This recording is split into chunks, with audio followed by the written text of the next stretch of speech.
Hello दोस्तों, आप सभी का स्वागत है मेरे यूट्यूब चैनल में। आज की कहानी है कैद इश्क भाग 32। Warner palace, UK. लिली का कमरा। दानिश बहुत देर तक जिया को बस ऐसे ही देखता रहा। कुछ घंटे बाद किसी ने दरवाजे पर नॉक किया। दानिश ने जल्दी से जाकर दरवाज़ा खोला तो सामने पारस खड़ा था। उसे देखते ही दानिश ने उसे हक कर लिया और मुस्कुराते हुए बोला, ब्रो, मेरी लिली है, सी इज माई वाइफ। उसकी बात सुनते ही पारस धीरे से बोला, तेरी लिली? दानिश उसे अलग होकर बोला, yes, she is my wife Lily. Paras उसे घूरते हुए बोला, तेरी लिली? जब मेरे मुंह से लिली का नाम निकलता था तब तो गुस्से से बौखला जाता था। इसके चक्कर में तूने 3 बार मेरा सर फोड़ा। एक नंबर का रंग बदलू गिरगिट है तू। दानिश हंसते हुए बोला, मुझे जो बोलना है बोल, लेकिन आज मैं बहुत खुश हूँ। बोलते हुए वो फिर से पारस के गले लग गया। पारस ने उसे खुद से अलग किया और गुस्से से बोला, तुझे तेरी लिली मिल गई है तो उसके साथ ही लगा रहा है। मेरे गले पड़ने की ज़रूरत नहीं है। बोल कर वो कमरे से निकल गया। दानिश उसके पीछे जाते हुए बोला, तू खुश नहीं है? तुझे तेरी भाभी मिल गई? पारस गहरी सांस लेकर बोला, नहीं, बहुत दुखी हूँ मैं। अब क्या करेगा तू? दानिश अपने कंधे उचकाते हुए बोला, मैं कुछ नहीं करूँगा, तू जाकर अपना शोक मना। And when you are done let me now. बोल कर वो फिर से जिया के पास चला गया। पारस चिल्लाते हुए बोला, रंग बदलू गिरगिट है तू। दानिश ने उसकी बात का कोई जवाब नहीं दिया। पारस चिढ़ते हुए वहां से निकल गया। इधर दानिश जिया के पास आ गया तो उसने देखा सारा पहले से वहां पर थी। वो जिया के पैरों से जंजीर निकाल रही थी। दानिश कमरे के अंदर आते हुए बोला, उसे बांध कर क्यों रखा है आपने? सारा उसकी तरफ देखते हुए बोली, वो भागने की कोशिश कर रही थी। बड़ी मुश्किल से गार्ड्स ने उसे वापस लेकर आए हैं। दानिश कुछ पल रुक कर बोला, if you know it then why did not you tell मी?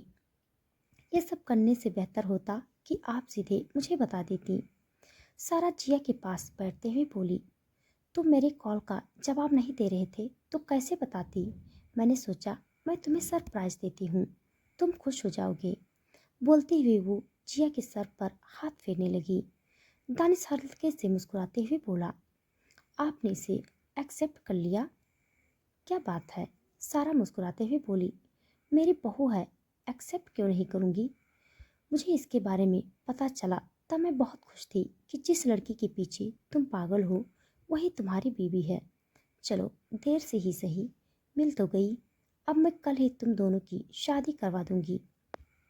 मैंने सब तैयारी कर रखी है, तुम दोनों के बस तैयार होकर आना है। दानिश जिया के दूसरी तरफ बैठते हुए बोला, मॉम, उसे मुझसे शादी नहीं करनी। सारा बेफिक्री से बोली, शादी पहले से हो चुकी है, ये सिर्फ एक फॉर्मेलिटी है ताकि लोगों को पता चले। पिछली बार तो मैंने मीडिया वालों से तुम दोनों की तस्वीरें ले ली थी, लेकिन इस बार मैं खुद चाहती हूँ कि लोग मेरी खूबसूरत बहू को देखें। दानिश सीरियस होकर बोला, मॉम, आज समझ नहीं रही हैं, वो मुझसे शादी नहीं करना चाहती।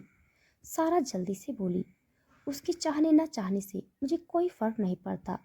वो तुम्हारी बीवी है, ये बात उसे एक्सेप्ट करनी पड़ेगी।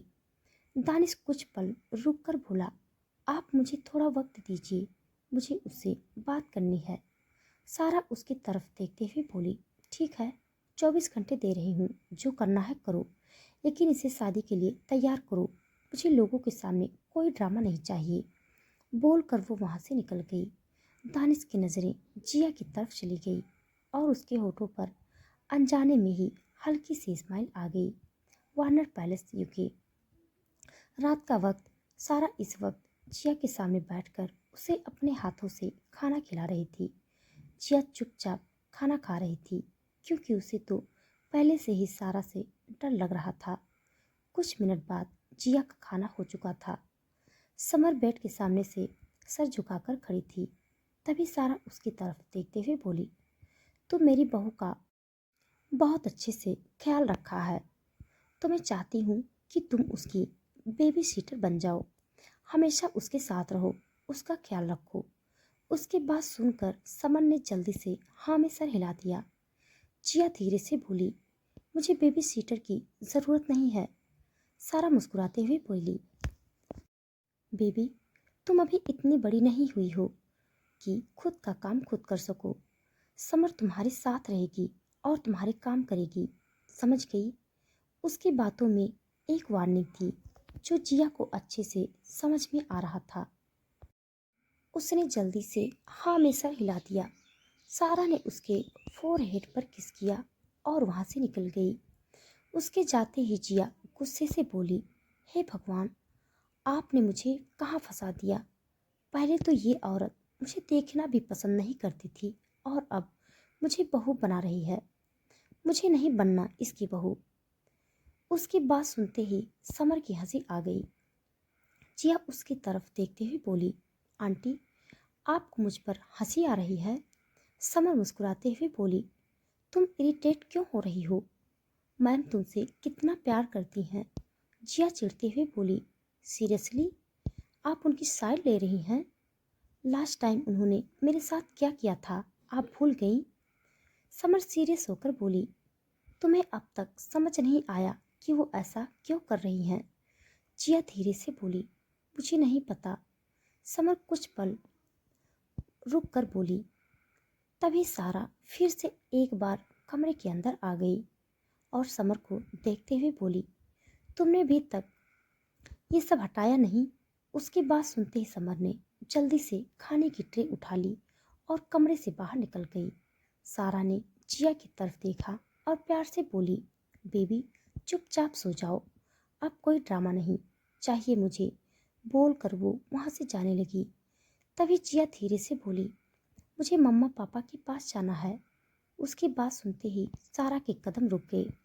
उसने जिया की तरफ देखा और फिर उसके पास जाकर बैठ गई।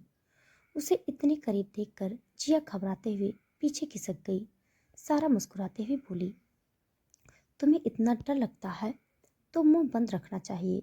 जिया कांपती हुई आवाज में बोली, आपके बेटे ने मुझे छोड़ दिया है, हम दोनों के बीच कोई कॉन्ट्रैक्ट नहीं है, तो फिर आपने मुझे किडनैप क्यों किया? उसका सवाल सुनकर सारा सीरियस होकर बोली, क्योंकि मैं तुम्हारी शादी दानिश के साथ करवाना चाहती हूँ। वो तुमसे बहुत प्यार करता है। जिया धीरे से बोली, लेकिन मैं उससे प्यार नहीं करती, मुझे घर जाना है, मम्मा पापा के पास। उसकी बात सुनते ही सारा कड़क आवाज में बोली, वो तुम्हारे माँ बाप नहीं हैं, समझी तुम? उसकी बात सुनते ही जिया हैरानी से उसे देखने लगी। सारा ने गहरी सांस ली और शांत लहजे में बोली, तुम उनकी बेटी नहीं हो, तुम हमारी लिली हो, वो तुम्हारे माँ बाप नहीं हैं। उसकी बात सुनकर जिया कुछ पल के लिए फ्रीज हो गई। सारा उसकी तरफ देखते हुए बोली, उन्होंने कभी तुम्हें बताया नहीं, लेकिन उनकी एक ही औलाद है और वो है उनका बेटा स्वरूप। तो दोस्तों, आज के लिए बस इतना। इसके आगे का भाग जानने के लिए आप सब मेरे साथ बने रहिए। हमारी कहानी आप सबको कैसी लग रही है कमेंट बॉक्स में ज़रूर बताइएगा। तब तक के लिए धन्यवाद।